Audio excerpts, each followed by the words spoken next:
Hello friends, பானின் ஸ்டோ serial இனி வரப்போற எபிசோட்ஸ்க்கான review தான் பார்க்க போகிறோம். அடுத்தடுத்த சுவாரஸ்யங்களை தெரிஞ்சுக்கிறதுக்கு இந்த வீடியோவை ஸ்கிப் பண்ணாமல் கடைசி வரைக்கும் பாருங்க. நம்ம தங்கமயில இருந்துட்டு பயங்கர சந்தோஷமா மாசத்துக்கு 17,000 சம்பாதிக்க போறோன்ற விஷயத்த மீனா கிட்ட சொல்லிட்டு தன்னோட வேலைகளை எல்லாத்தையும் ஸ்டார்ட் பண்ணிடுறாங்க. வேலையெல்லாம் முடிச்ச உடனேயே ஓனர் கிட்ட போயிட்டு, அக்கா இன்னைக்கு எல்லா வேலையுமே முடிச்சுட்டேன், நான் வீட்டுக்கு கிளம்பலாமா அப்படின்னு சொல்லி கேட்கவும், மயிலு நீ சாப்பிட்டுட்டு போறியா அப்படின்னு சொல்லி கேட்கவும், இல்லக்கா நான் வீட்டில் போயிட்டு சாப்பிட்டுக்கிறேன் அப்படின்னு சொல்லிட்டு கிளம்பிடுறாங்க. அதுக்கப்புறம் என்ன, அந்த ஓனருக்கு ஒரே சந்தோஷம், இப்படி ஒரு பொண்ணு நான் எங்கேயுமே பார்த்தது இல்லையே அப்படின்னு பயங்கர சந்தோஷமா இருக்காங்க. அடுத்த நாள் காலையில வீட்டோட ஓனர் இருந்துட்டு அதாவது ஒரு ஃபங்க்ஷனுக்கு போகணும்னு சொல்லிட்டு நகை பணத்தெல்லாம் போயிட்டு பார்க்குறாங்க. பார்த்த உடனே அங்கே நகை பணம் எதுவுமே இல்லாததை பார்த்துட்டு பயங்கரமா ஷாக் ஆயிடுறாங்க. அதுக்கப்புறம் என்ன, நம்ம தங்கமயில இருந்துட்டு அன்னைக்குன்னு பார்த்து ஒரு மணி நேரம் லேட் ஆகும் அதாவது வீட்டு வேலைக்கு வரதுக்குன்னு சொல்லிடுறாங்க. இதை கேட்ட ஓனர் இருந்துட்டு பயங்கரமா கோவம் வருது இவங்களுக்கு. என்னோட நகை பணத்தெல்லாம் திருடிட்டு போயிட்டாலே, இவ்வளோ நல்லவளா இருக்காளேன்னு நினைச்சு நானே ரொம்ப ஆச்சரியப்பட்டேன். ஆனா இதுக்காக தான் என்கிட்ட நல்லவ மாதிரி நடிச்சால இவ அப்படின்னு சொல்லிட்டு பயங்கர கோவமா இருக்கா. அதுக்கப்புறம் என்ன, அந்த வீட்டு ஓனர் இருந்துட்டு மீனாக்கு கால் பண்ணி விஷயத்தெல்லாம் சொல்லிடுறாங்க. இங்க பாரு மீனா, உனக்காக தான் இவ்வளோ நேரம் நான் பொறுத்துக்கிட்டேன், இனிமே என்னால் பொறுத்துக்கிட்டாலாம் இருக்க முடியாது, அதனால நான் போலீஸ்க்கு கால் பண்ணி எல்லா விஷயத்தையும் சொல்ல போறேன் அப்படின்னு சொல்லிடுறாங்க. அந்த நேரம் பார்த்து நம்ம மயிலும் வந்துடுறாங்க. வந்த உடனே வீட்டு ஓனர் இருந்துட்டு, இங்க பாருமா, என்னோட வீட்டில் இருந்த நகை பணம் எதுவுமே காணோம், நீ தானே எடுத்துட்டு போன அப்படின்னு சொல்லவும், என்னம்மா சொல்றீங்க நீங்க, இங்க பாருங்கக்கா, அப்படி ஒரு எண்ணம் என் மனசுல இல்லவே இல்லை. உங்க வீட்டில் நான் வேலை மட்டும்தான் செஞ்சனே தவிர உங்க வீட்டு பணமோ நகையோ நான் எடுக்கவே இல்லைக்கா, என்ன நம்புங்கக்கா அப்படின்னு சொல்லவும், இங்க பாரு, நீ என்கிட்ட வலிஞ்சு பேசும்போது எனக்கு நல்லா தெரியும் நீ இப்படி ஏதாச்சும் ஒரு வேலை பண்ணிடுவேன்னு, அதனால கண்டிப்பா உன்னை நான் சும்மாவே விட மாட்டேன். உன்னை எப்படி நான் ட்ரீட் பண்ணுமோ அந்த மாதிரி ட்ரீட் பண்ணி என்னோட நகையும் பணையும் எப்படி வாங்கணும்னு எனக்கு தெரியும் அப்படின்னு சொல்லிடுறாங்க. இதை கேட்டு நம்ம மயில் இருந்துட்டு, இங்க பாருங்கக்கா, இது எதுவுமே நான் பண்ணலை, என்னை நம்புங்கக்கா, என்னை நம்பி மீனா எனக்கு வேலை வாங்கி கொடுத்துருக்கா, அப்படி இருக்கும்போது நான் எதுக்காக இதெல்லாம் செய்கிறேன், இங்க பாருங்கக்கா என்னை நம்புங்க, நான் இது எதுவுமே பண்ணலை அப்படின்னு சொல்லிட்டு நம்ம மயில் எவ்வளவோ சொல்லி பார்க்குறாங்க. ஆனால் அந்த வீட்டு ஓனர் எதுவுமே காதில் வாங்கிக்காம போலீஸ் ஸ்டேஷனுக்கு கால் பண்ணி விஷயத்த சொல்லி போலீஸையும் வர வச்சிடறாங்க. இன்னொரு பக்கம் பார்த்தீங்கன்னா நம்ம அதாவது மயிலை பற்றி யோசிச்சுக்கிட்டே நம்ம மீனா இருந்துட்டு அவசரமா அந்த அக்கா வீட்டுக்கு வந்துடுறாங்க. வந்த உடனே நம்ம தங்கமயில் கிட்ட போலீஸ் பேசிக்கிட்டு இருக்கிறத பார்த்து பயங்கரமா ஷாக் ஆயிடுறாங்க. அதுக்கப்புறம் நம்ம மீனா இருந்துட்டு வந்த உடனே நம்ம மயில் கிட்ட போயிட்டு, அக்கா என்னக்கா இதெல்லாம் அப்படின்னு சொல்லி கேட்கும். இங்க பாரு மீனா, நீ எவ்வளவு கஷ்டப்பட்டு எனக்கு இந்த வேலையை வாங்கி கொடுத்த, அப்படி இருக்கும்போது நான் எதுக்காக இவங்க வீட்டுல இருந்து பணமும் நகையும் எடுக்க போறேன், சத்தியமா நான் எடுக்கல மீனா, நீயாவது என்ன நம்பு மீனா, நான் ஏற்கனவே பொய் சொல்லியிருக்கேனா, பொய் சொன்னதுனால நான் இப்படியெல்லாம் திருடவனெல்லாம் இல்லை, சத்தியமா நான் எடுக்கல மீனா, நீயாவது என்ன நம்பு மீனா, அவங்க கிட்ட சொல்லு மீனா அப்படின்னு சொல்லிட்டு நம்ம மயில இருந்துட்டு பயங்கரமா அழுக ஆரம்பிச்சிடறாங்க. அக்கா நீங்க ஒரு நிமிஷம் இருங்கக்கா, நான் பேசுறேங்க அவங்க கிட்டன்னு சொல்லிட்டு நம்ம மீனா இருந்துட்டு அவங்க கிட்ட போயிட்டு பேசுறாங்க.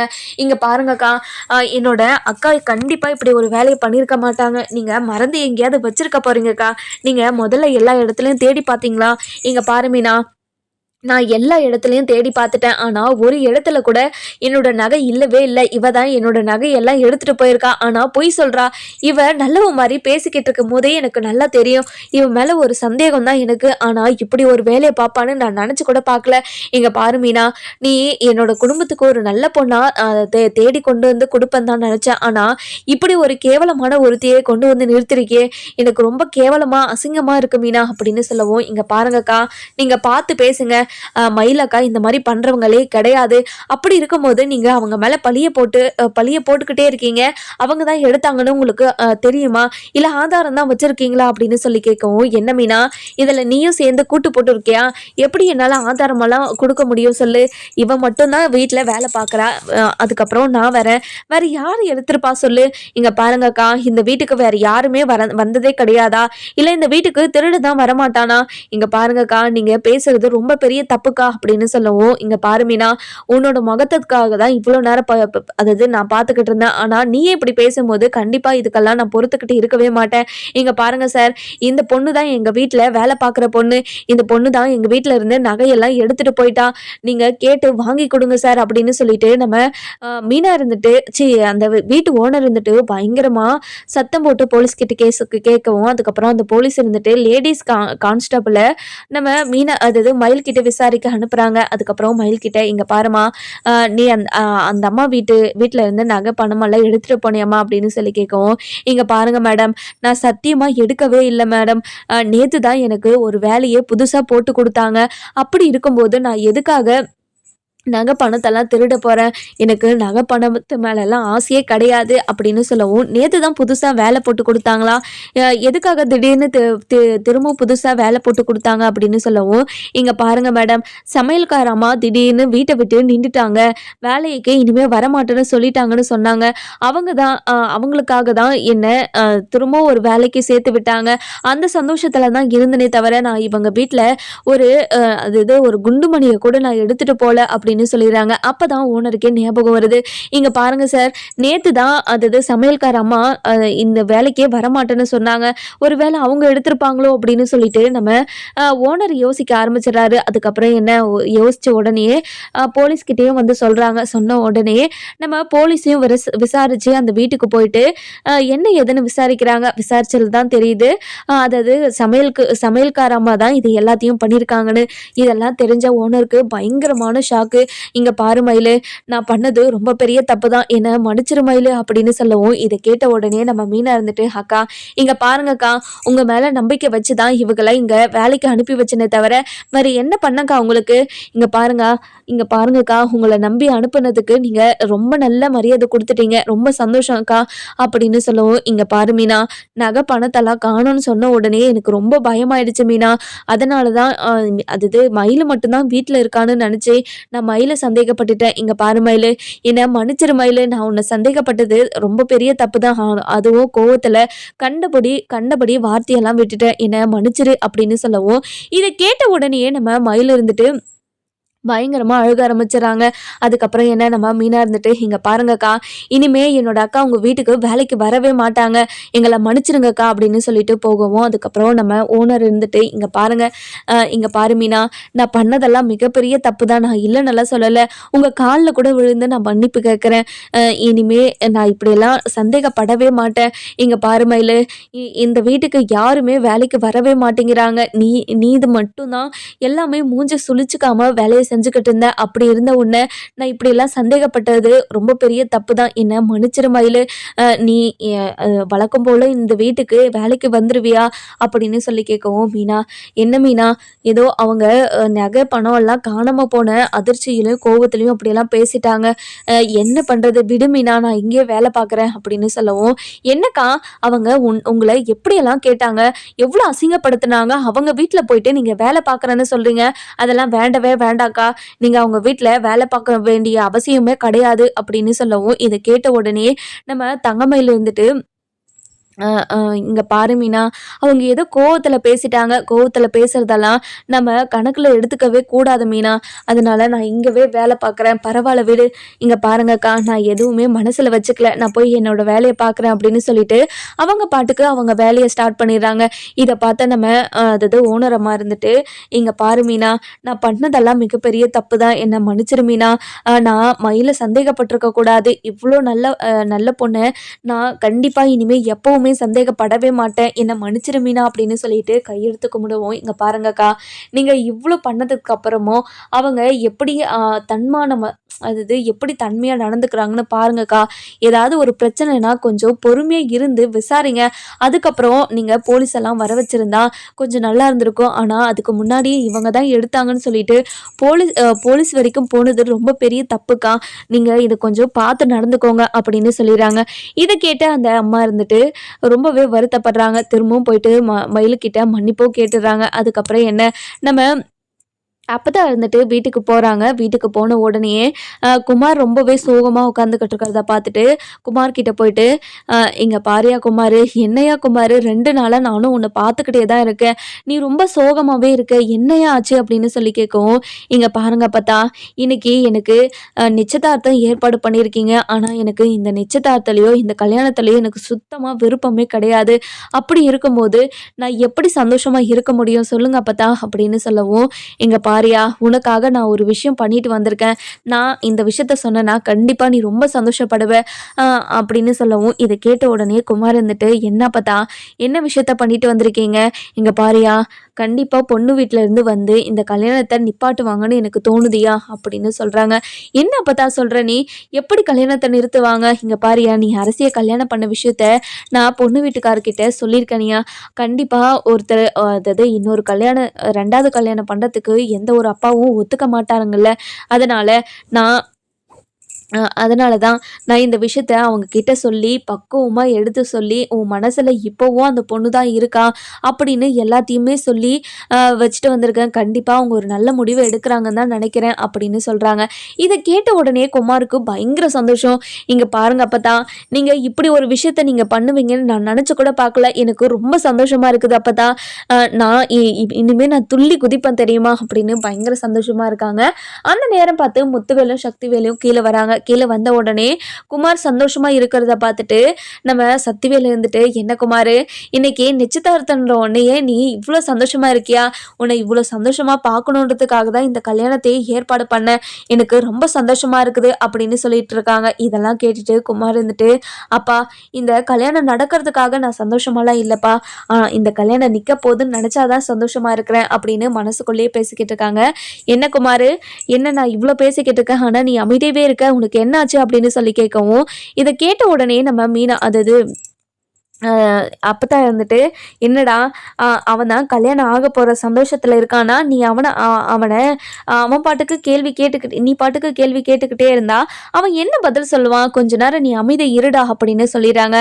இன்னொரு பக்கம் பார்த்தீங்கன்னா நம்ம முத்துவேல் இருந்துட்டு, என்ன சக்தி, அதாவது பொண்ணு வீட்டில் இருந்து எல்லாருமே வரேன்னு சொல்லிட்டாங்களா? இன்னும் எனக்கு ஃபோனே பண்ணலையே அப்படின்னு சொல்லி கேட்கவும், அப்பன்னு பார்த்து பொண்ணு வீட்டில் இருந்து ஃபோன் வருது. ஃபோன் வந்த உடனே நம்ம சக்தி இருந்துட்டு, அண்ணன் இப்பதான் அவங்கள பத்தி நீங்க பேசுனீங்க, இப்ப பாருங்க அவங்களே ஃபோன் பண்றாங்க அப்படின்னு சொல்லிட்டு அட்டன் பண்ணி பேசுறாங்க. பேசின உடனே பொண்ணு வீட்டுக்காரர் சொன்ன விஷயத்த கேட்டு நம்ம சக்திவேல இருந்துட்டு பயங்கரமா ஷாக் ஆயிட்டு அப்படியே மூஞ்செல்லாம் உருன்னு வச்சுக்கிறாங்க. இதெல்லாம் பார்த்த முத்து இருந்துட்டு, சக்தி என்னாச்சு சக்தி அப்படின்னு சொல்லி கேட்கவும், நம்ம சக்திவேல் இருந்துட்டு எதுவுமே பேசாம அமைதியே இருக்கிறத பார்த்துட்டு போனை வாங்கி நம்ம முத்துவேலே பேச ஆரம்பிச்சிடறாரு. ஹலோ, ஹலோ, யார் பேசுறது அப்படின்னு சொல்லி கேட்கவும், ஐயா, நாங்கள் பொண்ணு வீட்டில் இருந்து தான் ஐயா பேசுகிறோம். இந்த கல்யாணத்தில் பொண்ணுக்கு சுத்தமாக விருப்பம் இல்லைன்னு சொல்லிடுச்சுங்க ஐயா. அதனால தான் இந்த கல்யாணத்தை நிப்பாட்டிக்கலாம் ஐயா அப்படின்னு சொல்லவும், இதை கேட்ட உடனே முத்துவேலுக்கு பயங்கரமாக கோவம் வருது. இங்கே பாருங்க, நீங்கள் இன்னைக்கு நிச்சயதார்த்தம் வச்சுக்கிறேன்னு தானே சொன்னீங்க, அப்படி இருக்கும்போது எப்படி நீங்கள் நிச்சயதார்த்தத்தை நிறுத்திக்கலான்னு சொல்லலாம்? இங்கே பாருங்கள், நீங்கள் பண்ணுறது கொஞ்சம் கூட சரியில்லை அப்படின்னு சொல்லவும், நம்ம சக்தி இருந்துட்டு, இங்கே பாருங்கண்ணே, விருப்பம் இல்லாதவங்க கிட்டே நம்ம கெஞ்ச வேண்டிய அவசியமே கிடையாது. என்னோட பையனுக்கு என்ன குறை இருக்குது? என் பையன் ராஜா மாதிரி இருக்கான், அவனுக்கு பொண்ணு கொடுக்க மாட்டாங்க, விடுங்கண்ணே, நீங்கள் ஃபோனை கட் பண்ணுங்க அப்படின்னு சொல்லிட்டு கட் பண்ண வச்சிடறாங்க. அதுக்கப்புறம் நம்ம முத்துவேல் இருந்துட்டு, இங்கே பாரு குமார், நீ இந்த கல்யாணம் நடக்கும்னு சொல்லிட்டு எவ்வளோ சந்தோஷமாக இருந்த, அந்த சந்தோஷம் கொஞ்ச நேரம் கூட நிலைக்கலையே. நீ கவலையே படாத, கண்டிப்பாக உன்னோட வாழ்க்கை சந்தோஷமாக இருக்கும். நீ சீக்கிரமாக ஒரு கல்யாணத்தை பண்ணிக்கிட்டு உன்னோட வாழ்க்கையில் நீ சந்தோஷமாக இருக்க, நீ கவலையே படாதப்பா அப்படின்னு சொல்லவும், சரிங்க பெரியப்பா அப்படின்னு சொல்லிட்டு மேலே போயிடுறாங்க. மேலே போன உடனே கல்யாணம் நீண்ட சந்தோஷத்தில் பயங்கர சந்தோஷமாக குத்தாட்டம் போட்ட ஆரம்பிச்சிடுறாங்க. அதுக்கப்புறம் என்ன, நம்ம அப்பதான் இருந்துட்டு குமார் ரூமுக்கு போயிட்டு, என்னையா குமார் இப்படி சந்தோஷமாக இருக்கிற, அவ்வளோ பாசம் வச்சிருக்கிய அரசி மேல, கண்டிப்பா அரசியை உனக்கு கல்யாணம் பண்ணி கொடுக்க மாட்டாங்கயா. உன்னோட மனசை மாத்துறதுக்காக தான் இந்த கல்யாணத்தை நிறுத்தினதை தவிர வேற எதுக்காகவும் இல்லையா. இங்க பாரு, நீ அரசியை மறந்துட்டு இப்போ ஒரு புது வாழ்க்கையை நீ ஆரம்பிக்கணும்னு அப்பதான் நான் நினைக்கிறேன். என்னையா சொல்ற நீ அப்படின்னு சொல்லவும், இங்க பாருங்க அப்பத்தா, அரசியை தவிர கண்டிப்பா என்னால வேற யாருமே கல்யாணம் பண்ணிக்க முடியாது. நம்ம ராஜியை பார்த்தீங்களா, இன்னைக்கு ராஜி எவ்வளோ சந்தோஷமா இருந்தா, அந்த கதிர் ராஜியை ரொம்ப சந்தோஷமா வச்சு பார்த்துக்கிறான். அதெல்லாம் பார்க்கும்போது அரசியை நானும் அப்படி தானே வச்சு பார்த்துக்கிட்டு இருந்துக்கணும், நான் ரொம்ப தப்பு பண்ணிட்டேன் அப்படின்னு சொல்லவும், இதை கேட்ட உடனே, இங்க பாருப்பா, நீ அப்போ உனக்கு எதுவுமே தெரியல, உன்னோட அப்பனும் உன்னோட பெரியப்பனும் பண்ணதால், அதாவது சொல்லி வச்சதுனால நீ இது எல்லாத்தையுமே பண்ணிட்ட. சரி விடு, ஆனது ஆகிப்போச்சு, இனிமேல் நடக்க போகிறத தானே பார்க்கணும், நீ கவலைப்படாத, இனிமேல் நடக்கிறதெல்லாம் நல்லதுக்கே நினச்சிக்கிட்டு நீ இரு. ஆனால் ஒன்று மட்டும் சொல்லிக்கிறேன், அரசியை மட்டும் உனக்கு கல்யாணம் பண்ணி வச்சிருவாங்கன்னு நினச்சி கூட பார்க்காது, அதுவும் அரசியை உன்கிட்ட பேசுவான்னு நினச்சி பார்க்காத. அவன் நம்பிக்கையை நீ முழுசாக உடைச்சிட்ட. அப்படி இருக்கும்போது திரும்ப அவளோட நம்பிக்கை உன்னால் சம்பாதிக்க முடியாது அப்படின்னு சொல்கிறாங்க. இங்கே பாருங்க அப்பத்தா, நீங்கள் இந்த கல்யாணத்தை நிறுத்தினதே போதும். அரசியோட மனசில் நான் எப்படி போகிறதுன்னு எனக்கு தெரியும். நீங்கள் கவலையே படாதீங்க அப்படின்னு சொல்லிடுறாங்க. அதுக்கப்புறம் என்ன, இன்னொரு பக்கம் நம்ம அரசி இருந்துட்டு காலேஜுக்கு ரெடி ஆகிட்டு கிளம்புறாங்க. அப்போ தான் நம்ம அரசி காலேஜுக்கு போகிறத நம்ம அதாவது குமார் பார்த்துடுறாங்க. பார்த்த உடனேயே நம்ம அரசி பின்னாலேயே போயிட்டு ஒரு கொஞ்சம் தூரம் போயிட்டதுக்கப்புறம் நம்ம அரசிக்கிட்ட பேச ஆரம்பிச்சிடறாங்க. இங்கே பாரு அரசி, உங்ககிட்ட நான் ஒரு முக்கியமான விஷயம் பேசணும். ஒரு 10 நிமிஷம் மட்டும் என்கிட்ட பேசுறியா ப்ளீஸ் அரசி அப்படின்னு சொல்லி கெஞ்சவும், இதை கேட்ட உடனே நம்ம அரசிக்கு பயங்கர கோவம் வந்துடுது. இங்கே பாருங்க, நீங்கள் யார் என் கூட பேசுறதுக்கு, நீங்கள் என் கூட பேச தேவையே கிடையாது அப்படின்னு சொல்லவும், இங்கே பாரு அரசி, உன்னோட கோவம் என்னன்னு எனக்கு புரியுது. இருந்தாலும் நான் பண்ணது எல்லாமே மிகப்பெரிய தப்பு தான், மன்னிக்கவே முடியாத தப்பு தான்.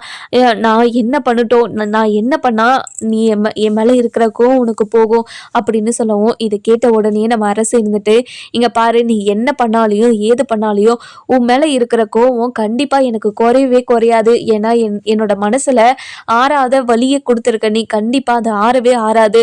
நீ அவ்வளோ பெரிய துரோகத்தை எனக்கு பண்ணியிருக்க, முதல்ல இங்கேருந்து கிளம்பு அப்படின்னு சொல்லவும், இங்கே பாரு அரசி, நான் பண்ணதெல்லாம் மிகப்பெரிய தப்புன்னு நான் உணர்ந்துட்டேன். நான் உன்னை கல்யாணம் பண்ணிக்கிட்டு உன்னை ராணி மாதிரி வச்சுக்கணும்னு ஆசைப்படுற அரசி, ப்ளீஸ் அரசி என்னை புரிஞ்சுக்கிட்டு என்னோட காதலை ஏற்றுக்கோ அரசி அப்படின்னு சொல்லவும், அந்த நேரம் பார்த்து நம்ம சரவணன் வந்துடுறாங்க. வந்த உடனே நம்ம குமார் வந்துட்டு அரசிக்கிட்ட வம்பு பண்ணிக்கிட்டு இருக்கிறத பார்த்துட்டு பயங்கர கோவமாக போயிட்டு நம்ம குமாரை அடிக்க ஆரம்பிச்சிடறாங்க. அரசி இருந்துட்டு, அண்ணா விடுங்கண்ணே, அண்ணா ப்ளீஸ்ண்ணா அடிக்காதீங்கண்ணே அப்படின்னு சொல்லவும், என்ன அரசி, என்ன இவனை அடித்தா உனக்கு கோவம் வருது, அப்படியெல்லாம் ஒன்றும் இல்லைங்கண்ணே. இங்கே பாரு, இனிமே என் கூட பேசுகிற வேலை வச்சுக்கிட்டேன்னா அவ்வளோதான். நீ என்கிட்ட பேசுகிறத பார்த்ததுக்கே இப்படியெல்லாம் என்னோட அண்ணனுங்க உன்னை அடிக்கிறாங்கல்ல, தெரியுதில்ல என்னோட அண்ணனுங்க என்னை எப்படியெல்லாம் பார்த்துக்கிறாங்கன்னு. அப்படி இருக்கும்போது உன்ன மாதிரி ஒரு கேவலமான ஒருத்தன் இப்படி என்கிட்ட வந்து பேசுகிறத நான் எப்படி நம்பணும்னு நினைக்கிறேன், முதல்ல இங்கேருந்து போயிடு அப்படின்னு சொல்லவும், இங்கே பாரு அரசி, நான் உண்மையாகவே திருந்திட்டேன், என்னை நம்ப அரசி ப்ளீஸ் அரசி அப்படின்னு சொல்லிட்டு கெஞ்சுறாங்க. ஆனால் எவ்வளோதான் கெஞ்சினாலும் நம்ம அரசி இருந்துட்டு எதுவுமே மனசில் எடுத்துக்காம நம்ம சரவணன்கிட்ட, அண்ணன் வாங்கண்ண போகலாம் அப்படின்னு சொல்லிட்டு அரசியை கூப்பிட்டுக்கிட்டு நம்ம சரவணன் இருந்துட்டு காலேஜுக்கு கிளம்புறாங்க. காலேஜுக்கு போன உடனே அரசியை விட்டுட்டு, இங்கே பாருமா அரசி, உன்னோட மனசில் திரும்பவும் குமார் இருக்கானா அப்படின்னு சொல்லி கேட்கவும், நம்ம அரசி அமைதியாகவே இருக்காங்க. இங்கே பாரு அரசி, உன்னோட மனசில் குமார் இருந்தானா சொல்லு, கண்டிப்பாக உன்னோட மனசுக்கு ஏற்ற மாதிரி உன்னோட வாழ்க்கையை நான் அமைச்சு கொடுக்கணும்னு நினைக்கிறேன். அதனால தான் உன்னை கேட்குறேன். ஏன்னா லவ் பண்ணவங்களை கல்யாணம் பண்ணிக்கலன்னா எவ்வளோ பெரிய வலி வேதனையும் இருக்கும்னு எனக்கு தெரியும். இப்போ அவன் திருந்திட்டான்னு எல்லார்கிட்டையும் சொல்லிக்கிட்டு இருக்கான். ஆனா உன்னோட மனசுல என்ன இருக்கு அது சொல்லு அரசி அப்படின்னு சொல்லி கேட்கவும், இங்க பாருங்கண்ணே, என் மனசுல யாருமே இல்லை. என்னோட மனசை சுக்குநூறா உடைச்சவங்க கிட்ட திரும்ப என்னோட வாழ்க்கையை ஒப்படைக்கணுன்ற எண்ணம் சுத்தமா கிடையாது எனக்கு. நீங்க அதை பத்தியெல்லாம் யோசிக்காம நீங்க கடைக்கு போங்கண்ணே, நான் காலேஜ் முடிச்சுட்டு ஈவினிங் வரேன், நாம அப்புறமா பேசிக்கலாம் அப்படின்னு சொல்லிட்டு காலேஜுக்குள்ள போயிடுறாங்க. போன உடனே நம்ம அரசி இருந்துட்டு குமாரியவே நினச்சிக்கிட்டு இருக்காங்க. குமார் இருந்துட்டு தனக்கு ஏற்பாடு பண்ண கல்யாணத்தை நிறுத்தினது மட்டும் இல்லாமல் தனக்காக இப்படி வந்து கெஞ்சிக்கிட்டு இருக்கானே அப்படின்னு நினச்சி ரொம்பவே ஃபீல் பண்ணிக்கிட்டு இருக்காங்க. அதுக்கப்புறம் நம்ம அரசு இருந்துட்டு பயங்கர சந்தோஷமாக மீனா, அதாவது காலேஜ் எல்லாம் முடிச்சுட்டு வீட்டுக்கு வராங்க. வீட்டுக்கு வந்த உடனே கோமதிக்கிட்டே, அம்மா இன்னைக்கு கிளாஸ் ரூமில் பயங்கர சந்தோஷமாக இருந்தோம் தெரியுமா, என்றைக்குமே இல்லாமல் இன்னைக்கு ரொம்ப சந்தோஷமாக போச்சு கிளாஸு. அப்படியாடி, சரி நீ மூஞ்சி கை காலெல்லாம் கழுவிட்டு வா, நான் உனக்கு காஃபி போட்டு கொண்டு வரேன் அப்படின்னு சொல்லிட்டு நம்ம அரசிக்காக நம்ம கோமதி இருந்துட்டு காஃபியை போட்டு கொண்டு வந்து டேபிளில் வச்சிடறாங்க. அதுக்கப்புறம் என்ன, நம்ம அரசி வந்த உடனே எடுத்து குடிச்சுக்கிட்டே பயங்கர சந்தோஷமாக இருக்காங்க. நம்ம அரசியை பார்த்து, இங்கே பாரு அரசி, என்ன அரசி, ஏதோ புதுசாக இல்லாமல் நீ ஏதோ வேறு மாதிரி பண்ணுற மாதிரி எனக்கு தோணுது அரசி, என்ன அரசி அப்படின்னு சொல்லி கேட்கவும், இதை கேட்ட உடனே நம்ம அரசிக்கு ஒரு மாதிரி பயமாயிடுது. என்ன நம்ம என்ன பண்ணோம், அவனை பற்றி நினச்சி பரிதாபப்பட்டோமே, அதை பற்றி சொல்லுதோ அம்மா அப்படின்னு சொல்லி கேட்கவும், எப்படி நம்ம மனசுல தோன்றது அம்மாக்கு தெரியும். இங்க பாரு அரசி, உன் மனசுல என்ன இருந்தாலும் சொல்ல அரசி, யாராச்சும் உன்கிட்ட வம்பு பண்றாங்களா அப்படின்னு சொல்லி கேட்கவும், இங்க பாருங்கம்மா, என்கிட்ட போய் யார் வம்பு பண்ண போறாங்க, கண்டிப்பா என்கிட்ட யாருமே வம்பு பண்ண மாட்டாங்கம்மா, நீ என்னை பத்தி கவலைப்படாம இருமா அப்படின்னு சொல்லிடுறாங்க. இதை கேட்ட உடனே நம்ம அதாவது ராஜ் இருந்துட்டு, "என்ன அரசி என்ன பேசிக்கிட்டு இருக்கீங்க?" அப்படின்னு சொல்லி கேட்கவும், "அண்ணி ஒண்ணும் இல்ல நீ சும்மா தான் பேசிக்கிட்டு இருக்கோம்" அப்படின்னு சொல்லிடுறாங்க. அதுக்கப்புறம் என்ன நம்ம தங்கமயில் இருந்துட்டு வேலையெல்லாம் முடிச்சுட்டு வீட்டுக்கு கிளம்புறேன்னு சொல்லிட்டு ஓனர் கிட்ட போய் சொல்லவும், நம்ம ஓனர் அம்மா இருந்துட்டு, "இங்க பாரும்மா மயிலு, என்னை மன்னிச்சிரும்மா. இன்னைக்கு காலையில நடந்தது எல்லாத்தையும் நினைச்சாவே எனக்கு அவ்வளோ கஷ்டமா இருக்குது. நான் உன்னை சந்தேகப்பட்டிருக்கவே கூடாது. என்னை மன்னிச்சிரும்மா" அப்படின்னு சொல்லவும், "இங்க பாருங்கக்கா, நீங்க பண்ணதெல்லாம் தப்பு தான். நான் இல்லைன்னெல்லாம் சொல்லலை. ஆனா என்னோட சூழ்நிலைக்காக மட்டும்தான் இங்க வேலை பார்க்கறனே தவிர, என்னோட கௌரவத்தையும், என்னோட தன்மானத்தை விட்டு நான் இங்க இல்லக்கா. நான் ஏதோ வீட்ல இருந்தா ரொம்ப மன உடைச்சலா இருக்கேன்றதுக்காக தான் இப்படி ஒரு வேலைய செஞ்சுக்கிட்டு இருக்கேன். அந்த அளவுக்கு மட்டும் தான் எனக்கு தெரியணுமே தவிர, இப்படி திருடுற வேலையும், மத்தவங்க சொத்த அ அபகரிக்கிற வேலையும் எனக்கு தெரியவே தெரியாதுக்கா. நான் என்ன இதுக்கப்புறம் இந்த மாரி ஒரு நெனப்பு வச்சு இருக்காதீங்கக்கா" அப்படின்னு சொல்லிடுறாங்க. "இங்க பாரு மயிலு, இனிமே கண்டிப்பா உன்னை சந்தேகப்படவே மாட்டேன். என்னை மன்னிச்சிரு மயிலு" அப்படின்னு சொல்லிட்டு கையெடுத்து கும்பிடுறாங்க. "இங்க பாருங்க, நீங்க இப்படியெல்லாம் பண்ணாதீங்க. நீங்க என்கிட்ட மன்னிப்பு கேட்கணுன்ற அவசியமே இல்ல. ஏன்னா உங்களோட நகை உங்களுக்கு காணாம போயிடுச்சு. உங்களுக்கு ஒரு பதட்டமும், பயமும் இருக்கும்ல. இப்போ தங்கம் விக்கிற விலைக்கு நீங்க தங்கத்த தொலைச்சிட்டீங்கன்னா, கண்டிப்பா உங்க வீட்ல இருக்கிறவங்க எல்லாருமே கோவப்படுவாங்க.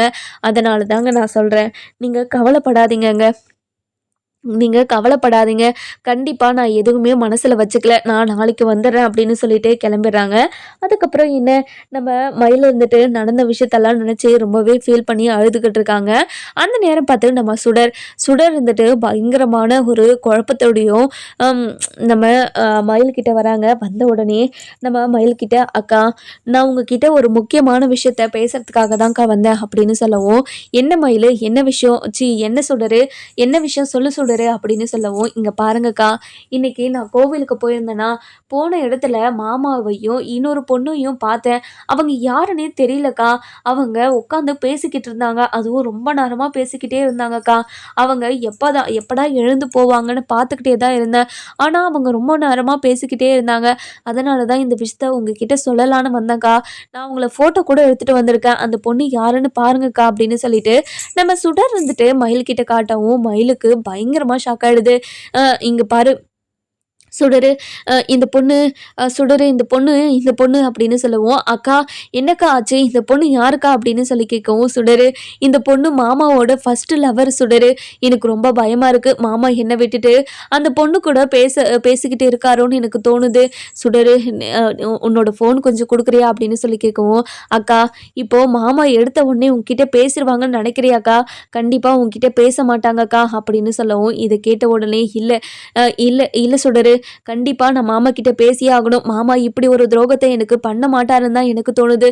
இருந்தாலும் நான் மாமா கிட்ட பேசணும். நீயும் உன்னோட ஃபோன குடுன்னு" சொல்லிட்டு நம்ம மயில இருந்துட்டு அதாவது சரவணன் கால் பண்றாங்க. கால் பண்ண உடனே நம்ம சரவணன் கிட்ட அதாவது அதாவது சரவணனும் ஃபோன எடுத்து, "ஹலோ, யார் அது?" அப்படின்னு சொல்லி கேட்கவும், "மாமா, எனக்கு எதுக்காக மாமா இவ்வளோ பெரிய துரோகத்த பண்ணீங்க? நீங்க ஃபர்ஸ்ட்டு லவ் பண்ண பொண்ணு கூட எதுக்காக நீங்க பேசிக்கிட்டு இருக்கீங்க? இங்க பாருங்க மாமா, நீங்க பண்றது ரொம்ப பெரிய தப்பு மாமா" அப்படின்னு சொல்லவும், "இங்க பாருடி, நான் பண்றது தப்பு சரின்னு சொல்றதுக்கு நீ யாருடி? நான் யார் கூட வேணாலும் பேசுவேன், செய்வேன். அத கேட்க நீ யாரு? உனக்கும் எனக்கும் எந்த ஒரு சம்மந்தமும் இல்லைன்னு சொல்லிட்டு தானே உன்னோட வீட்டுக்கு அனுப்பி வச்சேன். அப்படி இருக்கும்போது அ எதுக்காகடி என்ன சொந்தம் கொண்டாடிக்கிட்டு இருக்க நீ? இனிமே இப்படி சொந்தம் கொண்டாடுற வேலைலாம் வேண்டாம்" அப்படின்னு சொல்லவும், "இங்க பாருங்க மாமா, இது மிகப்பெரிய தப்பு மாமா.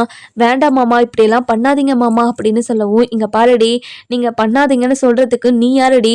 எனக்கு தோணுனத மட்டும் தான் நான் பண்ணுவேன். நீ என்கிட்ட இந்த மாதிரி பேசுற வேலை வச்சுக்காத" அப்படின்னு சொல்லவும், "இங்க பாருங்க மாமா, ப்ளீஸ் மாமா, என்னை விட்டுட்டு நீங்க யாரு கூடயும் பேசக்கூடாது மாமா, ப்ளீஸ் மாமா" அப்படின்னு சொல்லி கெஞ்சவும், "இங்க பாருடி, நான் அந்த பொண்ணை கல்யாணம் பண்ணிக்க போறேன்டி. உனக்கு தெரியாதா? அடுத்த மாசம் ஹியரிங்ல நமக்கு எப்படியும் டிவோர்ஸ் கிடைச்சிரும். டிவோர்ஸ் கிடைச்ச அடுத்த நாளே நாங்க 2 பேரும் கல்யாணம் பண்ணிக்கிறதா இருக்கோம்டி" அப்படின்னு சொல்லிடுறாங்க. "மாமா, என்ன மாமா சொல்றீங்க நீங்க? நீங்க சொல்றதெல்லாம் உண்மைதானா?" அப்படின்னு சொல்லவும், "எங்க பாருடி, ஆமாடி, நானும் அந்த பொண்ணும் கல்யாணம் பண்ணிக்க தாண்டி போறோம்" அப்படின்னு சொல்லிடுறாங்க. சொல்லிட்டு உடனே ஃபோனும் வச்சிடுறாங்க. வச்ச உடனே நம்ம மயிலுக்கு என்ன பண்றதுன்னே தெரியல. பயங்கரமான அழுக.